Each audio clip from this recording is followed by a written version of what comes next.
अस्सलामुअलैकुम दोस्तों, कैसे हैं? उम्मीद है सब खैरियत से होंगे। अल्लाह सबको अपने हिफ्ज़ व अमान में रखे।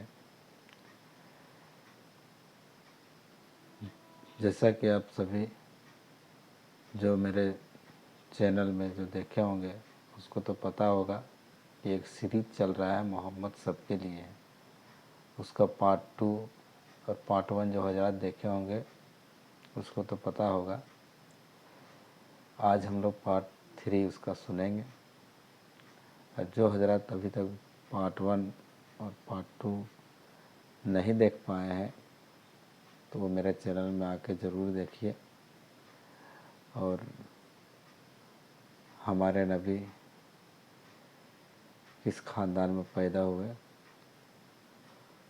और किस तरह से आगे बात बनी वो सब हम लोग एपिसोड दर एपिसोड सुनेंगे। तो आलम सल्लल्लाहु अलैहि वसल्लम की जिंदगी पर बनने वाली वीडियो सीरीज का ये तीसरा हिस्सा है, यानी पार्ट 3 है। थोड़ा हम रिकैप कर लेते हैं कि हमने दूसरे हिस्से में क्या सुना, ताकि ये तीसरा हिस्सा हमें अच्छे से समझ में आए। हमने दूसरे हिस्से में सुना कि हजरत इस्माइल अलैहिस्सलाम की औलाद में कुसै बिन किलाब पैदा हुए। उन्होंने मक्का की तरक्की के लिए खूब काम किए और बड़े बड़े फैसले लिए। कुसै बिन किलाब के 4 बेटे थे। सबसे बड़े बेटे अब्दुद्दार और छोटे बेटे अब्द मुनाफ थे। कुसै बिन किलाब के बाद ये लोग काबा के ट्रस्टी बने। उसके बाद हाशिम, जो कि हमारे नबी सल्लल्लाहु अलैहि वसल्लम के परदादा थे, अपनी कौम के बहुत शरीफ, नेक और सखी इंसान थे, वो ट्रस्टी बने। और हाशिम के इंतकाल के बाद उनके बड़े बेटे अब्दुल मुत्तलिब ट्रस्टी बने, यानी मनसबे हिजाबा पर फाइज हुए। अब्दुल मुत्तलिब हमारे नबी के दादा थे। चूंकि जमजम का कुआं बंद कर दिया गया था, जो कि कबीले बनु जुरहुम ने बंद कर दिया था, और लोग तो जमजम को भूल ही गए थे। उस वक्त से लेकर तो अब तक मक्का में पानी की बहुत तकलीफ थी। इसलिए अल्लाह तबारक व तआला ने मक्का वालों के हाल पर रहम किया और ख्वाब के जरिए अब्दुल मुत्तलिब को जमजम का कुआं खोदने की हिदायत दी और जगह भी बता दी गई। और जमजम का कुआं खोदने के लिए चूंकि अब्दुल मुत्तलिब के पास आदमी नहीं थे, तो उन्होंने कुरैश से मदद मांगी, अपने अपने कबीले से मदद मांगी।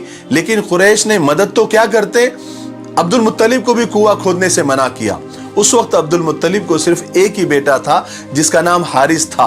दोनों बाप बेटे ने मिलकर वो कुआं खोद डाला, लेकिन बहुत तकलीफ हुई आदमियों की कमी की वजह से। उस वक्त अब्दुल मुत्तलिब ने अल्लाह तबारक व तआला से दुआ की। दुआ क्या की? मन्नत मांगी और कसम खाई कि ए अल्लाह, मुझे 10 बेटे दे दे, ताकि वो मेरे काम में हाथ बढ़ा सके और मुझे दूसरों का मोहताज न बनना पड़े।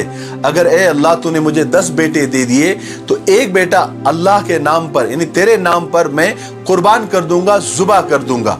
और अल्लाह तबारक व तआला ने उनकी दुआ भी कबूल कर ली और उनको 10 बेटे अता कर दिए। जब वो जवान हुए तो अब्दुल मुत्तलिब को अपनी कसम पूरी करने का इरादा हुआ, तो उन्होंने उस वक्त के हिसाब से कुरा अंदाजी की, जो भी उसकी तरतीब हो सकती थी। हम उसको समझने के लिए चिट्ठियां बोलते हैं। जब वो चिट्ठियां डाली उन्होंने 10 बेटों की, तो नाम निकला सबसे छोटे बेटे जनाबे अब्दुल्ला का, और जनाबे अब्दुल्ला हमारे नबी के वालिद थे। अब आगे सुनते हैं। अगर अब भी आप लोगों के समझ में नहीं आया तो आप वो दोनों वीडियो पार्ट 1 और पार्ट 2 पहले देख लीजिए। दोनों वीडियो के लिंक नीचे डिस्क्रिप्शन में मौजूद है। चलिए आगे बढ़ते हैं। जनाबे अब्दुल्ला अब्दुल मुत्तलिब के सबसे छोटे बेटे थे। सबसे खूबसूरत, सबसे खूबसीरत और समझदार थे। सब तरफ, यानी पूरे मक्का में क्या, पूरे अरब में उनके खूबसूरती के बहुत चर्चे थे। हर घराना उन्हें अपना दामाद बनाना चाहता था। हर लड़की उन्हें अपना शौहर बनाना चाहती थी। अचानक जब लोगों को मालूम हुआ कि अब्दुल मुत्तलिब ने 10 बेटों में से एक बेटे को कुर्बान करने की कसम खाई है और कुर्बानी के लिए जनाबे अब्दुल्ला का नाम आया है, तो लोगों को बहुत दुख हुआ, क्योंकि अब्दुल्ला से हर शख्स मोहब्बत करता था और कोई ये नहीं चाहता था कि जनाबे अब्दुल्ला इस तरह जुबा हो जाए। तो लोग जौक दर जौक यानी अलग अलग ग्रुप में आकर अब्दुल मुत्तलिब को रोकने लगे, समझाने लगे, मनाने लगे। लेकिन अब्दुल मुत्तलिब तो अपनी कसम पूरी करने पर बिल्कुल अड़े हुए थे। आखिर एक दिन यह हुआ कि अब्दुल मुत्तलिब के पास मक्का का एक बहुत बड़ा रईस, मालदार आदमी जिसका नाम मुगैरा था, वो आया और आकर उसने अब्दुल मुत्तलिब को यह मशवरा दिया कि अब्दुल मुत्तलिब, तुम अपनी कसम पूरी करने का कोई दूसरा तरीका ढूंढ लो, किसी नुजूमी, किसी काहिन, किसी ज्योतिषी वगैरह से पूछ लो। उस जमाने में इन लोगों का बहुत चलन था और उस जमाने में यसरिब में, यानी यसरिब ये मदीना का पुराना नाम है, उसमें एक बहुत मशहूर काहिना औरत रहती थी। मुगैरा ने उस औरत के पास जाने का मशवरा दिया। ये बात अब्दुल मुत्तलिब को फौरन समझ में आ गई। वो फौरन यसरिब गए और उस औरत से जाकर मिले और सारा माजरा सुना दिया। उस काहिना औरत ने सारी बातें सुनकर अब्दुल मुत्तलिब से कहा कि तुम्हारे यहां पर दियत यानी जान की कीमत का रिवाज कितना है? तो अब्दुल मुत्तलिब ने कहा कि 10 ऊंट दिए जाते हैं। तो काहिना ने यह रास्ता बताया कि तुम एक काम करो, तुम 2 चिट्ठियां डालो, एक में 10 ऊंट लिखो और दूसरी चिट्ठी में अब्दुल्ला का नाम लिखो और चिट्ठियां डालते जाओ। अगर ऊंट का नाम निकल आया, ऊंट की चिट्ठी निकल आई तो ऊंट जुबा कर देना, अब्दुल्ला को छोड़ देना। अगर अब्दुल्ला का नाम निकल आया तो दोबारा चिट्ठियां डालना। उस वक्त तक चिट्ठियां डालते रहना जब तक ऊंटों का नाम ना आ जाए। अब्दुल मुत्तलिब की ये बात समझ में आ गई और चूंकि ये बात किसी काहिना ने और बहुत मशहूर काहिना औरत ने इसको कहा था जिसको सारा मक्का और पूरा यसरिब मानता था, चुनांचे अब्दुल मुत्तलिब ने मक्का आकर कुरा डाला यानी चिट्ठियां डाली तो 10 बार जनाबे अब्दुल्ला का ही नाम निकला। 11वीं बार कहीं जाकर ऊंटों की चिट्ठी निकली, तब कहीं जाकर लोगों ने इत्मीनान की और सुकून की सांस ली और एक दूसरे को मुबारकबादी देने लगे। इस तरह अब्दुल मुत्तलिब ने 100 ऊंटों की कुर्बानी देकर जनाबे अब्दुल्ला की जान भी बचा ली और अपनी कसम भी पूरी कर ली। जनाबे अब्दुल्ला की खूबसूरती और जहानत की वजह से कुरैश का हर घराना उन्हें अपना दामाद बनाना चाहता था, मगर अल्लाह ने जनाबे अब्दुल्ला के लिए एक दुल्हन पहले ही पसंद कर चुका था, मुंतखब कर चुका था, जो सारे मक्का में क्या, सारे अरब में क्या, सारी दुनिया में अपने हुस्न और शराफत की मिसाल आप थी। इसलिए कि उस जोड़े के जरिए अल्लाह तबारक व तआला को एक ऐसी मुकद्दस हस्ती को जन्म देना था। वो जोड़ी एक ऐसी मुकद्दस हस्ती जन्म देने वाली थी जिनके सदक़े में ये दुनिया बनी, ये आलम बना, ये जहान बना।